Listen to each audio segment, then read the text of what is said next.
నమస్కారం. దూరదర్శన్ యాదగిరి వార్తలకు స్వాగతం. నేను మీ రాజ్ కుమార్. ముందుగా వార్తల్లోని ముఖ్యాంశాలు. నేటి నుంచి ఆషాఢ బోనాలు. ముస్తాబవుతున్న హైదరాబాద్.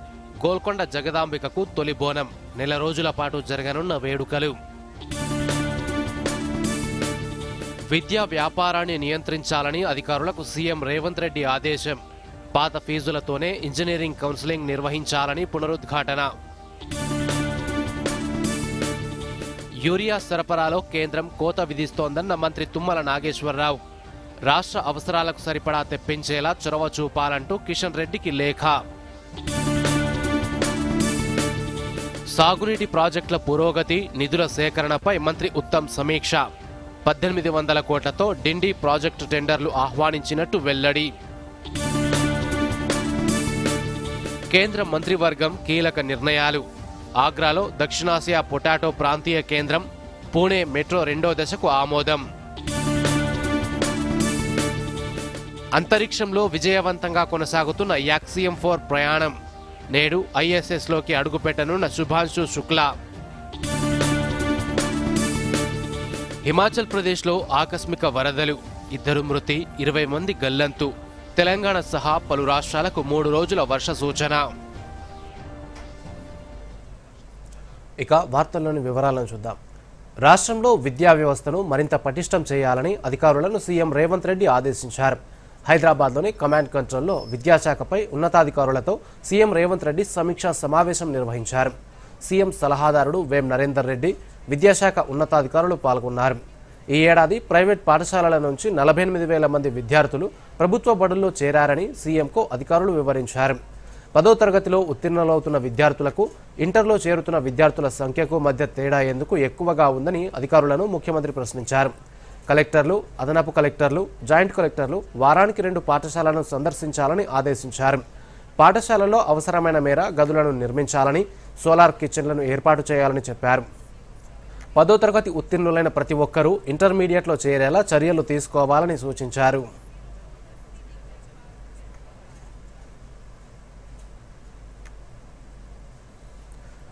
వాయిదా పడుతూ వస్తున్న స్థానిక సంస్థల ఎన్నికలపై హైకోర్టు కీలక తీర్పు వెలువరించింది. గ్రామ పంచాయతీ ఎన్నికలకు డెడ్లైన్ విధించింది. 30 రోజుల్లో వార్డుల విభజన ముగించి సెప్టెంబర్ 30 వరకు ఎన్నికల ప్రక్రియ పూర్తి చేయాలని రాష్ట్ర ప్రభుత్వాన్ని ఆదేశించింది. హైకోర్టు తీర్పుతో స్థానిక సంస్థల ఎన్నికలకు కదలిక వచ్చినట్టయింది. హైకోర్టు తీర్పును పీసీసీ అధ్యక్షుడు మహేష్ కుమార్ గౌడ్ స్వాగతించారు. దీనికి సంబంధించి మరిన్ని వివరాలు చూద్దాం.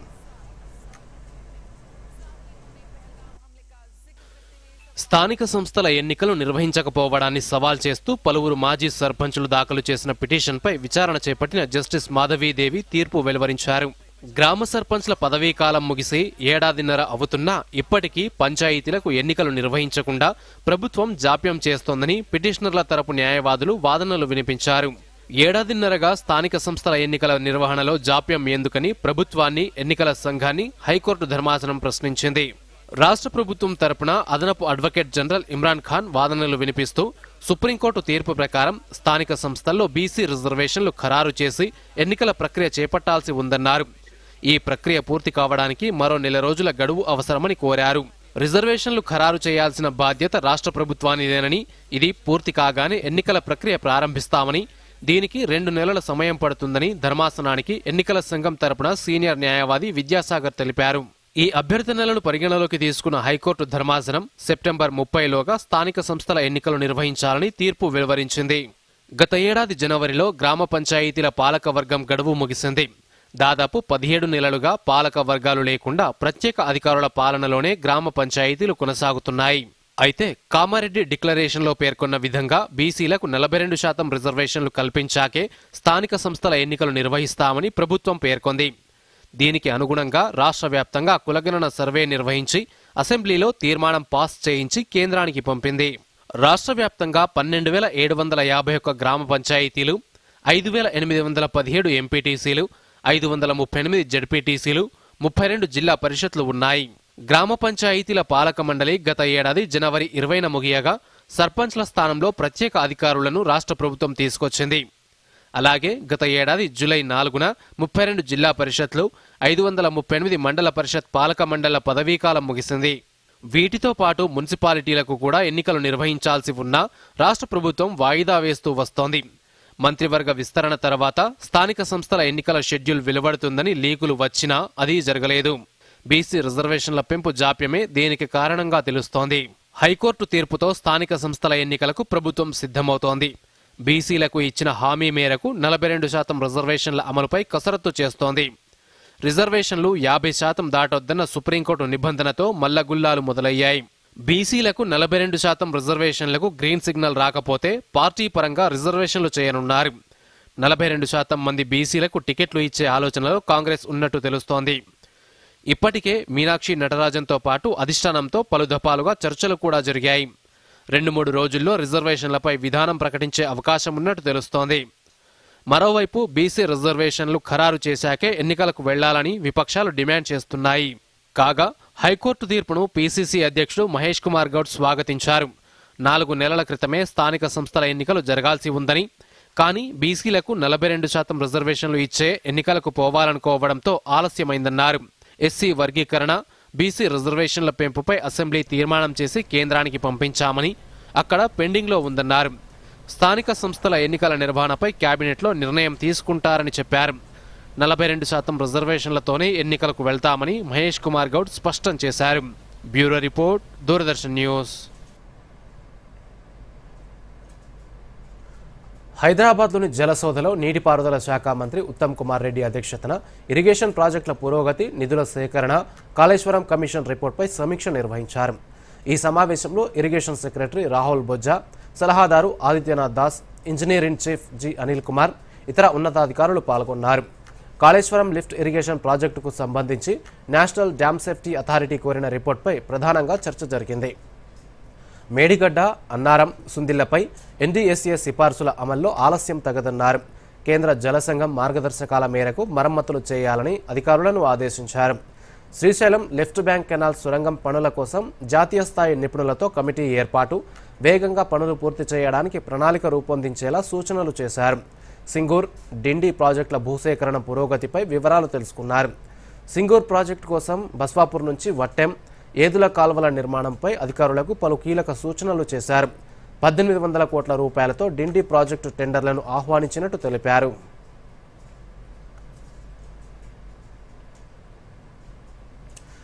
రాష్ట్ర అవసరాలకు సరిపడా యూరియా తెప్పించడంపై చొరవ చూపాలని కోరుతూ కేంద్ర మంత్రి కిషన్ రెడ్డికి వ్యవసాయ శాఖ మంత్రి తుమ్మల నాగేశ్వరరావు లేఖ రాశారు.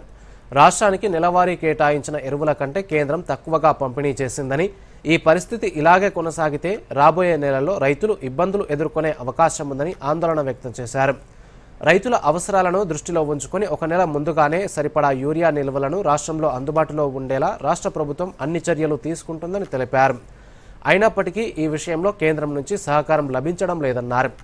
ఇప్పటికే కేంద్ర రసాయన, ఫెర్టిలైజర్ మినిస్టర్ జేపీ నడ్డాకు లేఖలు రాసినట్టు మంత్రి తుమ్మల తన లేఖలో ప్రస్తావించారు. జూన్ నెలకు సంబంధించి రాష్ట్రానికి 171,000 మెట్రిక్ టన్నుల యూరియాను కేటాయించగా కేవలం 67,000 మెట్రిక్ టన్నులు మాత్రమే పంపిణీ చేసినట్టు పేర్కొన్నారు. ఏప్రిల్, మే నెలలకు సంబంధించి కేటాయించిన దానికంటే 121,000 మెట్రిక్ టన్నుల యూరియాను కేంద్రం తక్కువగా సరఫరా చేసిందని, మొత్తంగా 3 నెలలకు గాను 2,25,000 మెట్రిక్ టన్నులు కేంద్రం నుంచి రావాల్సి ఉందని మంత్రి తుమ్మల లేఖలో పేర్కొన్నారు. వెంటనే ఈ మొత్తాన్ని తెప్పించేందుకు కిషన్ రెడ్డి చొరవ చూపాలన్నారు.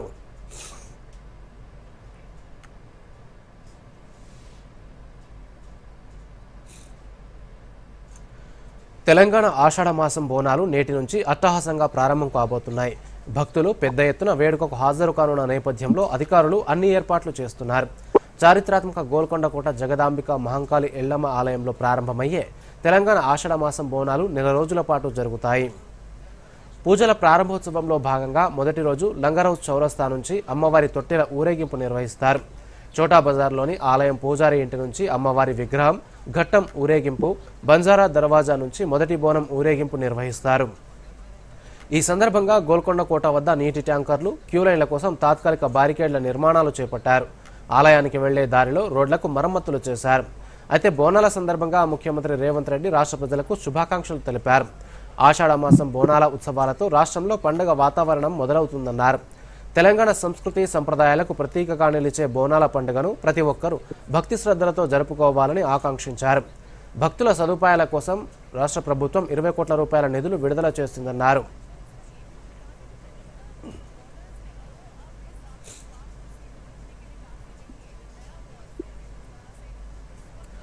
హైదరాబాద్లో బోనాల ఏర్పాట్లపై మా ప్రతినిధి చంద్రశేఖర్ను అడిగి మరిన్ని వివరాలు తెలుసుకుందాం. చెప్పండి చంద్రశేఖర్, హైదరాబాద్లో బోనాల ఏర్పాట్లు ఎలా జరుగుతున్నాయి?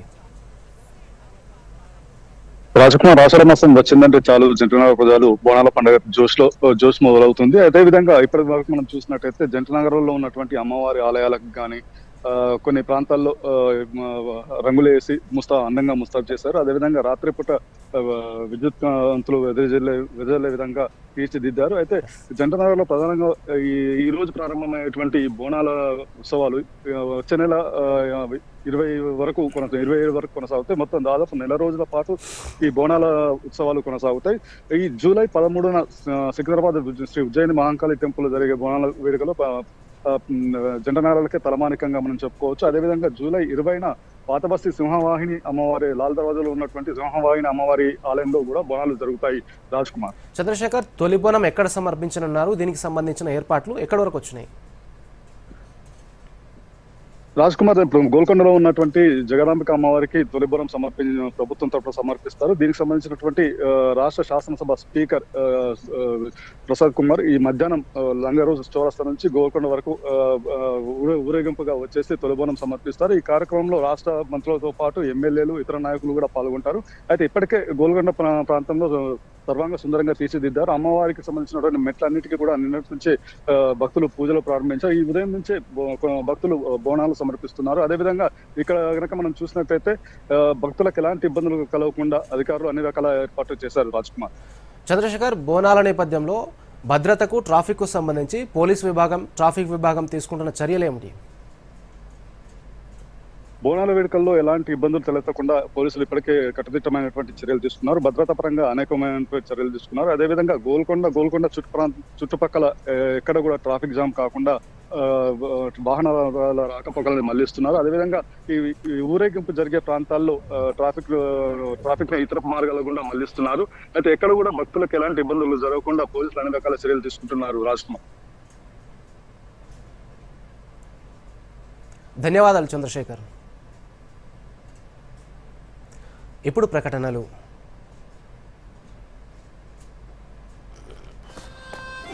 అక్క చూడు, హ్యాపీ బర్త్డే రా. చూపించు. నా ఫేవరెట్ కలర్. ఎప్పుడు షాపింగే.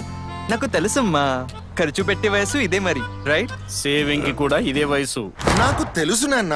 పొదుపు చేయండి, సరైన చోట పెట్టుబడి పెట్టండి. పెట్టుబడి డబ్బుపై వడ్డీ వస్తుంది. దాన్ని మళ్ళీ పెట్టుబడి పెట్టడం వల్ల వడ్డీ వస్తూనే ఉంటుంది. నాకు తెలుసు కదా. ఆర్బీఐ అంటుంది, చేయండి సరైన ఆరంభం, అవ్వండి ఫైనాన్షియలీ స్మార్ట్. వార్తలకు పునఃస్వాగతం. కాంగ్రెస్లో చేరిన బీఆర్ఎస్ ఎమ్మెల్యేలతో సీఎం రేవంత్ రెడ్డి వెంటనే రాజీనామా చేయించాలని, ఆయా స్థానాల్లో వెంటనే ఎన్నికలకు సిద్ధం కావాలని శాసనమండలి ప్రతిపక్ష నేత మధుసూదనాచారి డిమాండ్ చేశారు. తెలంగాణ భవన్లో మీడియాతో మాట్లాడారు. ఇటీవల సీఎం రేవంత్ రెడ్డి మాట్లాడిన వ్యాఖ్యలను ఖండిస్తున్నట్టు తెలిపారు. ఆంధ్రతో కలిసి కాంగ్రెస్ తెలంగాణకు ద్రోహం చేసిందని, మళ్లీ ఇప్పుడు నీళ్ల విషయంలోనూ అదే ద్రోహం జరుగుతోందన్నారు. తెలంగాణకు ద్రోహం చేసిన వారిని, ఉద్యమంలో తెలంగాణ యువతను చంపిన కాంగ్రెస్ పార్టీకి తగిన బుద్ధి చెబుతారని మధుసూదనాచారి పేర్కొన్నారు.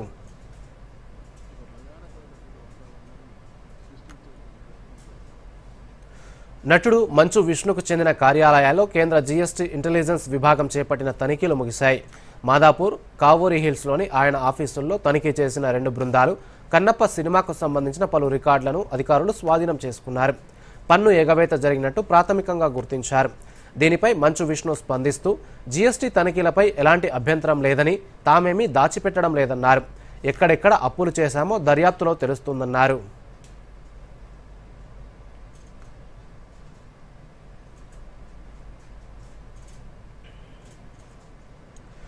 కేంద్ర మంత్రివర్గం పలు కీలక నిర్ణయాలు తీసుకుంది. ప్రధాని మోదీ అధ్యక్షతన భేటీ అయిన కేంద్ర కేబినెట్ దేశంలో ఎమర్జెన్సీని ఖండిస్తూ తీర్మానం చేసింది. ఆగ్రాలో దక్షిణాసియా పొటాటో ప్రాంతీయ కేంద్రం ఏర్పాటుతో పాటు జరియా మాస్టర్ ప్లాన్కు, పూణే మెట్రో 2వ దశకు కేంద్ర మంత్రివర్గం ఆమోదం తెలిపింది. కేంద్ర మంత్రివర్గ సమావేశానికి సంబంధించిన మరిన్ని వివరాలు చూద్దాం. ప్రధానమంత్రి నరేంద్ర మోదీ అధ్యక్షతన జరిగిన కేంద్ర మంత్రివర్గ సమావేశం పలు కీలక నిర్ణయాలు తీసుకుంది. ప్రధానంగా జాతీయ భద్రత, వాణిజ్యం, వ్యవసాయ రంగాలపై కేబినెట్ చర్చించింది. అలాగే ఇరాన్, ఇజ్రాయెల్ మధ్య తలెత్తిన యుద్ధం కారణంగా భారత్పై పడే ప్రభావం, పెట్రోల్, డీజిల్ ధరలపై కూడా కేంద్ర కేబినెట్లో సమీక్ష చేశారు. దేశంలో 1975 జూన్ 25న ఇందిరాగాంధీ ప్రభుత్వం అత్యయిక స్థితిని విధించడాన్ని ఖండిస్తూ కేంద్ర మంత్రివర్గం తీర్మానాన్ని ఆమోదించింది. అత్యయిక స్థితి బాధితులకు కేంద్ర కేబినెట్ 2 నిమిషాలు మౌనం పాటించింది. యాక్సియం 4 మిషన్ విజయవంతంగా అంతరిక్షంలోకి ప్రవేశించడాన్ని స్వాగతిస్తూ మరో తీర్మానం చేసింది. పూణే మెట్రో రైల్ ప్రాజెక్ట్ 2వ దశకు కేంద్ర కేబినెట్ ఆమోదం తెలిపింది. పూణే మెట్రో ప్రాజెక్ట్ 2వ దశలో అభివృద్ధి చెందుతున్న శివారు ప్రాంతాలైన చాందనీ చౌక్, బౌదాన్, కోత్రుడ్, ఖరడి, వాఘేలీలను కలుపుతాయి. ఈ ప్రాజెక్ట్ 4 సంవత్సరాలలోపు పూర్తి కావడానికి ప్రణాళిక చేశారు. అంచనా వేసిన ప్రాజెక్టు వ్యయం 3,626 కోట్ల రూపాయలు. పూణే రవాణా, మౌలిక సదుపాయాలను మెరుగుపరచడానికి దోహదం చేస్తుంది. महाराष्ट्र में सेकंड मोस्ट पॉपुलर सिटी है. वहाँ के अर्बन ट्रांसपोर्टेशन को एक तरीके से रिजुविनेट करने के लिए लगातार प्रयास किए गए हैं. अभी करीब 33 किलोमीटर ऑपरेशनल है पुणे मेट्रो और 33 किलोमीटर और इसका कंस्ट्रक्शन चल रहा है. आज लाइन 2 इसका 3,626 करोड़ रुपीस के आउटले से इसका एक्सटेंशन अप्रूव हुआ. इससे 12 किलोमीटर 12.75 किलोमीटर और ऐड होंगे और 13 मोर स्टेशंस विल बी एडेड. అంతర్జాతీయ పొటాటో కేంద్రంకు అనుబంధమైన దక్షిణాసియా ప్రాంతీయ కేంద్రంను ఉత్తరప్రదేశ్లోని ఆగ్రాలో స్థాపించాలనే వ్యవసాయ శాఖ ప్రతిపాదనకు కేంద్ర మంత్రివర్గ సమావేశం ఆమోదం తెలిపింది. దీని ఏర్పాటుతో దేశంలో బంగాళదుంప ఉత్పత్తి, ప్రాసెసింగ్, ప్యాకేజింగ్, రవాణా, మార్కెటింగ్లో గణనీయమైన వృద్ధి సాధ్యమవుతుంది. సిఎస్ఏఆర్సి అభివృద్ధి చేసిన అధిక దిగుబడి, పోషకాలు గల బంగాళదుంప, చిలకడ దుంపలు దేశంలోనే కాకుండా దక్షిణాసియా ప్రాంతంలో పొటాటో రంగంలో స్థిరమైన అభివృద్ధిని గణనీయంగా వేగవంతం చేస్తాయి. भारत विश्व में दूसरे नंबर का आलू का उत्पादक है. आलू में शक्कर मतलब पोटैटो और स्वीट पोटैटो, आलू और शकरकंद दोनों मिला के वर्ल्ड में सेकेंड लार्जेस्ट प्रोड्यूसर है और दुनिया भर में पहचान भी है भारत की. अब इस पहचान को एक साइंटिफिक तौर पे करके फूड प्रोसेसिंग को कैसे हम सुधारें, इन सब को ध्यान में रखते हुए आगरा, उत्तर प्रदेश भारत में सबसे बड़ा आलू का उत्पादक है. जो इंटरनेशनल पोटैटो सेंटर है उसका रीजनल सेंटर स्थापित किया जाएगा 111 करोड़ रुपए की. और अब वहाँ पे केंद्र सरकार और राज्य सरकार और इंटरनेशनल सेंटर के सहयोग से ये सेंटर बनेगा. జరియా బొగ్గు క్షేత్రంలో అగ్ని ప్రమాదం, భూమి క్షీణత, ప్రభావిత కుటుంబాల పునరావాసం వంటి సమస్యలను పరిష్కరించడానికి సవరించిన జరియా మాస్టర్ ప్లాన్ను కేంద్ర కేబినెట్ ఆమోదించింది. సవరించిన ప్రణాళిక అమలుకు మొత్తం ఆర్థిక వ్యయం 5,940 కోట్ల రూపాయలు. జరియా మాస్టర్ ప్లాన్ కింద పునరావాసం పొందుతున్న కుటుంబాలకు స్థిరమైన జీవనోపాధి కల్పిస్తారు. అలాగే వారికి క్రెడిట్ మద్దతును ₹1,00,000 నుంచి ₹3,00,000 పెంచారు. Bureau report, Doordarshan news. ఇప్పుడు వచ్చిన విరామం. प्लेटफॉर्म नंबर 2 से चलने वाली सुपरफास्ट एक्सप्रेस के यात्रियों నేను ఇక్కడే ఉన్నా. మీకోసం కాదు దీనికోసం మొబైల్ ఛార్జ్ చేయాలి. బుర్రని చాట్ చేయి. ఇలా పబ్లిక్ పోర్ట్ నుండి ఫోన్ చార్జ్ చేశారంటే పర్సనల్ డేటా అయిపోతుంది పబ్లిక్. చూసావా? నానా ఆగండి, నేను పే చేస్తాను. సిగ్నల్ లేదు. ఇప్పుడు ఎలా మరి? ఉందిగా ఫ్రీ వైఫై. బుర్రని వాడు కాస్త.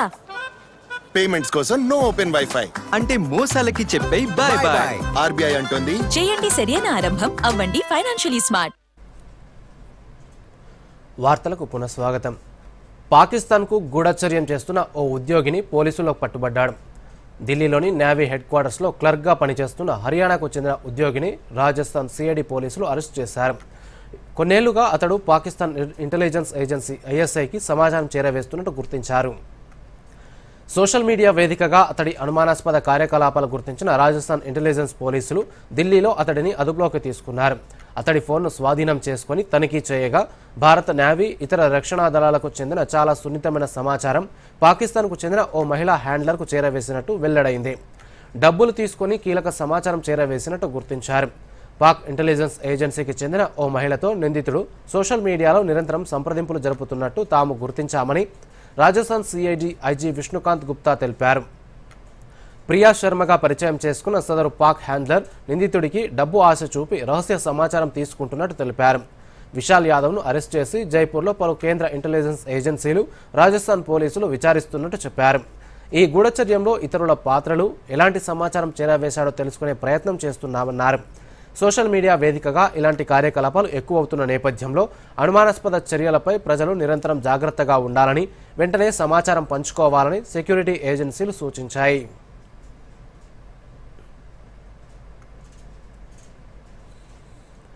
Space X Axiom 4 mission launching విజయవంతమైంది. ఎన్నో సమస్యలు, ఎన్నో వాయిదాల తర్వాత రోదసీలోకి పయనమైంది. ఫాల్కన్ 9 రాకెట్ యాక్సియం 4ను మోసుకెళ్లింది. కోట్లాది మంది భారతీయుల ఆకాంక్షలను మోసుకుంటూ భారత వ్యోమగామి గ్రూప్ కెప్టెన్ శుభాంశు శుక్లా అంతరిక్షంలోకి వెళ్లారు. దీనికి సంబంధించి మరిన్ని వివరాలు చూద్దాం.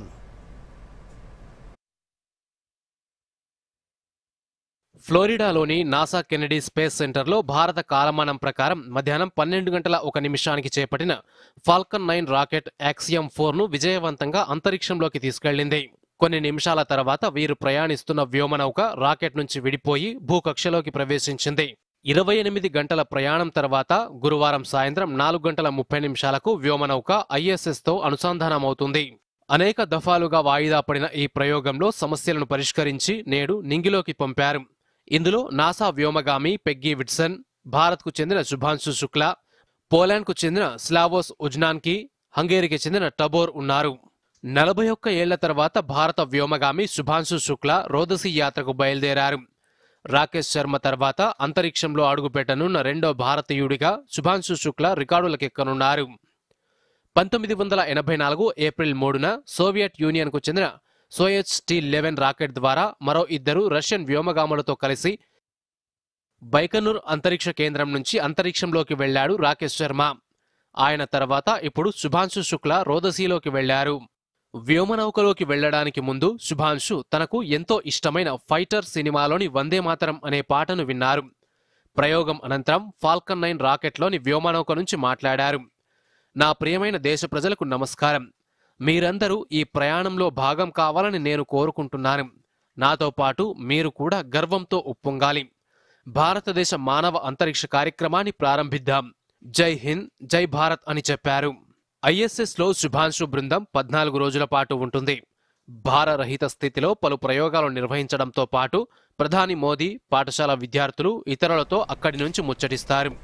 అలాగే 5 ఉమ్మడి శాస్త్రీయ పరిశోధనలు, 2 ఇనార్బిట్ STME ప్రదర్శనలు నిర్వహిస్తారు. Bureau report, Doordarshan news. రాజ్యాంగ హననానికి పాల్పడ్డ కాంగ్రెస్ పార్టీ ప్రజల హక్కులను కాలరాసిందని బీజేపీ లీగల్ సెల్ రాష్ట్ర విభాగం ఆరోపించింది. దేశంలో అత్యయిక పరిస్థితిని విధించి పౌరుల హక్కులను అణచివేసిందని పేర్కొంది. ఎమర్జెన్సీకి 50 ఏళ్లు పూర్తయిన సందర్భంగా బీజేపీ లీగల్ సెల్ శాఖ ఆధ్వర్యంలోని పార్టీ రాష్ట్ర కార్యాలయంలో ఏర్పాటు చేసిన సమావేశంలో మాజీ ఎమ్మెల్సీ రామచంద్రరావు మాట్లాడుతూ 1975లో కేవలం రాజకీయ అవసరాల కోసమే ఇందిరాగాంధీ దేశాన్ని చీకట్లోకి నెట్టారన్నారు.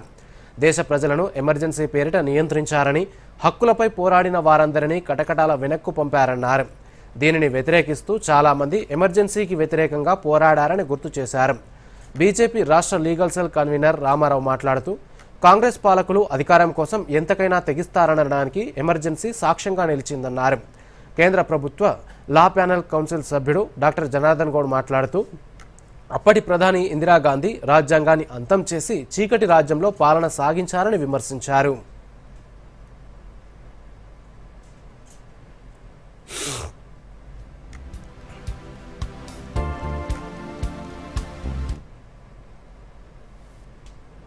ఏదైతే దురాచకానికి పాడుపడినటువంటి ఒక కాంగ్రెస్ పార్టీ ఆనాడు ఎమర్జెన్సీ విధించి దేశంలో ఒక అంధకారాన్ని ఒక 2 సంవత్సరాలు 21 నెలలు అంధకారంలో తోసేసింది.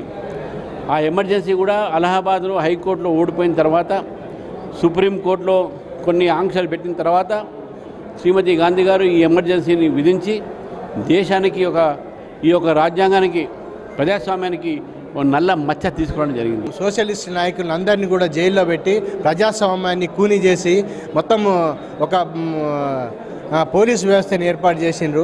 ఈ రోజుకు చాలా ఏదైతే హత్య చేసిండ్రో దానికి ప్రజలకు ఏ విధంగా రాజ్యాంగాన్ని హత్య చేసిండ్రు అనేది ప్రజలకు తెలియాల్సిన అవసరం ఉంది కాబట్టి ఈ సంవిధాన హత్యా దివసం జరుపుకుంటున్నాం. ఏదైతే కాంగ్రెస్ పార్టీ విధించిన ఎమర్జెన్సీని వ్యతిరేకిస్తూ దేశవ్యాప్తంగా నిరసనలు, ర్యాలీలు, సమావేశాలు జరుపుతూ ఆ రోజు జరిగిన ఏదైతే దారుణాలన్నింటినీ కూడా నెమరు వేసుకోవడానికి కార్యక్రమాలు జరుపుతున్నారు.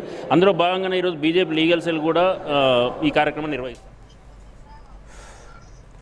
దేశంలో ఎమర్జెన్సీ విధించి 50 సంవత్సరాలు పూర్తయిన సందర్భంగా సంగారెడ్డి జిల్లా బీజేపీ కార్యాలయంలో రాజ్యాంగ హరణ దినోత్సవం నిర్వహించారు. ఈ కార్యక్రమానికి ముఖ్య అతిథిగా బీజేపీ రాష్ట్ర ప్రధాన కార్యదర్శి గుజ్జుల ప్రేమేందర్ రెడ్డి, చేవెళ్ల మాజీ ఎమ్మెల్యే రత్నం హాజరయ్యారు. ఈ సందర్భంగా గుజ్జుల ప్రేమేందర్ రెడ్డి మాట్లాడుతూ కాంగ్రెస్ పార్టీ 50 ఏళ్ల కింద కొనసాగించిన దమనకాండను నిరసిస్తూ దేశవ్యాప్తంగా ఆందోళనలు నిర్వహిస్తున్నామన్నారు. భారతదేశ చరిత్రలో ఎమర్జెన్సీ రోజులను చీకటి అధ్యాయంగా చూస్తామన్నారు.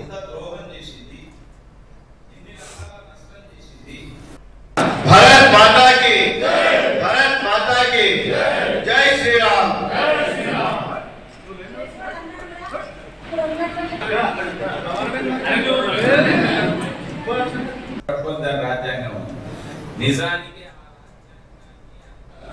రాజ్యాంగాన్ని హత్య చేసిన దినం పేర్కొని భారతీయ జనతా పార్టీ తెలంగాణ వ్యాప్తంగా అన్ని జిల్లాలలో ఇలాంటి కార్యక్రమాలు నిర్వహిస్తున్నది.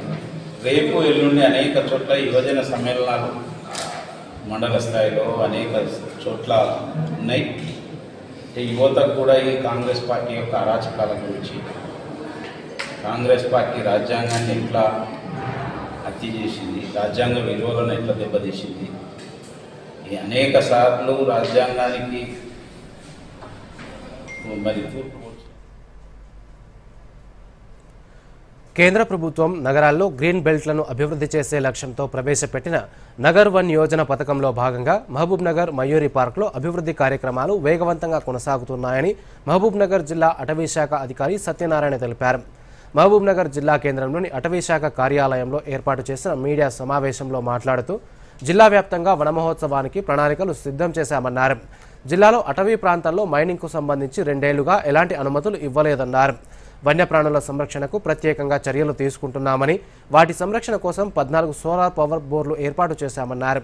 ఉమ్మడి పాలమూరు జిల్లాలో పులుల సంతతి పెరిగిందని, అటవీ ప్రాంతాల్లో ఎలాంటి అక్రమాలకు పాల్పడినా కఠిన చర్యలు తీసుకుంటామని సత్యనారాయణ హెచ్చరించారు. ఈకో టూరిజం అనేటువంటి కాన్సెప్ట్ డిపిఆర్ తయారు చేసి ఇవ్వమంటే కూడా ఇవ్వడం జరిగింది. మీరందరూ మనకు అప్పనపల్లి రిజర్వ్ ఫారెస్ట్లో మయూరి ఈకో పార్క్ ఉండింది ఆల్రెడీ. సో మయూరి ఈకో పార్క్లో మనం రకరకాల యాక్టివిటీస్ చేయడం వల్ల ఈరోజు పబ్లిక్ ఎంతో ఉపయోగపడుతుంది. అవేర్నెస్ క్రియేట్ చేయడానికి పబ్లిక్ కానీ స్టూడెంట్స్ కానీ రెగ్యులర్గా వస్తున్నారు. గవర్నమెంట్ ఆఫ్ ఇండియాలో ఒక స్కీమ్ పెట్టారు, నగర వన యోజన అని. ఈ స్కీమ్లో దాదాపుగా 100 పార్కులు ఇండియా వైడ్గా సెలెక్ట్ చేస్తే మనది ఒక పార్క్. అందులో పార్క్ అభివృద్ధి అంత బాగుంది. ములుగు జిల్లా వ్యాప్తంగా ద్విచక్ర వాహన చోదకుల హెల్మెట్ ధారణపై పోలీసులు స్పెషల్ డ్రైవ్లు నిర్వహిస్తున్నట్టు జిల్లా ఎస్పీ డాక్టర్ శబరీష్ తెలిపారు. రోడ్డు భద్రతా నియమాలపై ప్రజలకు వివిధ మాధ్యమాల ద్వారా, కార్యక్రమాల ద్వారా అవగాహన సదస్సులు నిర్వహిస్తున్నామన్నారు. హెల్మెట్ ధరించకపోవడంతోనే రోడ్డు ప్రమాదాల్లో మృతుల సంఖ్య పెరుగుతోందని, అందుకే హెల్మెట్ ధరించడంపై అవగాహన కల్పించేందుకు స్పెషల్ డ్రైవ్ నిర్వహిస్తున్నామన్నారు.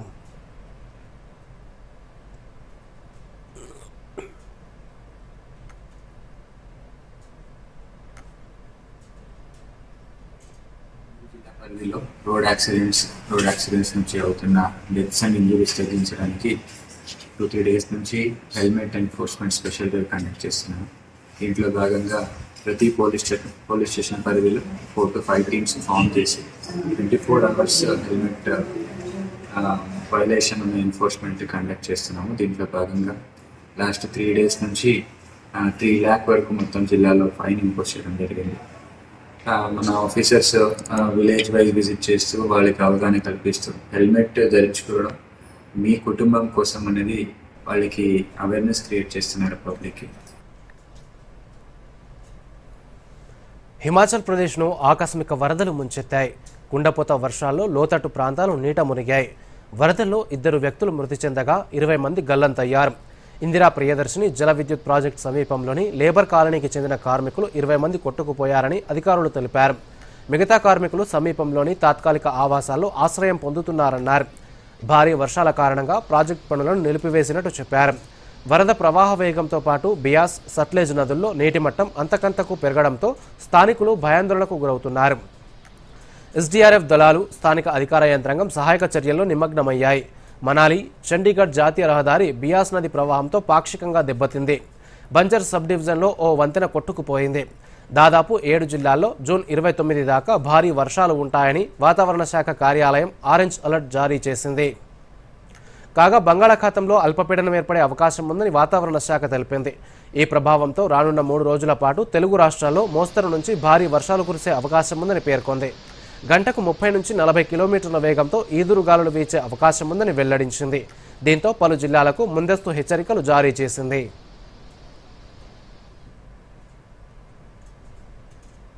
ఇక వార్తలు ముగించే ముందు ముఖ్యాంశాలు మరోసారి.